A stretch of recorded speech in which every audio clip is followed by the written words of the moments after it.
This video is on the 5 stages of grief, and as I'm talking about this, I want you to keep in mind that this can be applied to, of course, a loss of a loved one, but also any major losses or changes in your life. So if you recently lost a job, or if you relocated to a new city, or just had a baby, or if you're new to recovery and you are grieving the loss of life before sobriety. So if you think about all of those things, I also want you to keep in mind that we don't all do this in the same way and in the same order. It's totally normal if we go on a different path, but that we're working towards awareness and identifying where we're at in each stage, and then towards movement and action and getting to a place of acceptance and healing and being able to move on.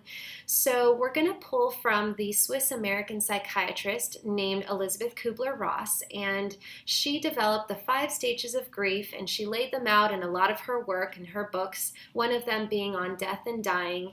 And we're going to start with her first stage, which is denial. And this is actually a really healthy part of that process because it's our way of being able to slow down and really take in what just happened.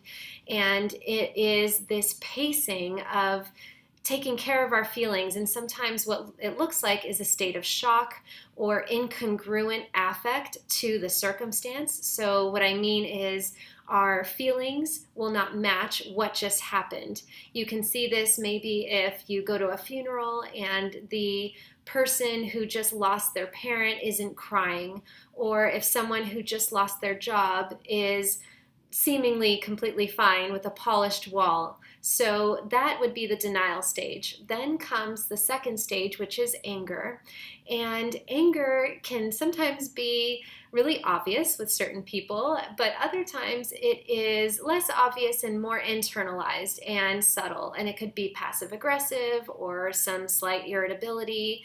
But just recognizing that this is a very healthy part of this process of grief, where anger, the gift of anger is strength and assertiveness and energy, and allows us to take action and move forward.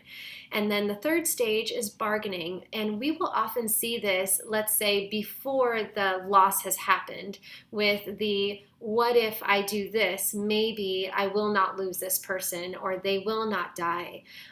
If only I had done this, I could have saved them. And so that's the bargaining stage. The fourth stage is depression. And this sadness is also a very crucial part of this healing process because it allows us to move through the feelings and to release them. And it's important at this stage to get support and to get help and to really allow ourselves to be in that vulnerable process of letting go and releasing. And it allows us to heal. So the final stage is acceptance, and this is the place where we are allowing ourselves to really be in a place of alignment with the reality of this new chapter and what life looks like after that loss or after that major change. So I hope that this was helpful, and let me know if you have any questions. I will see you guys next time.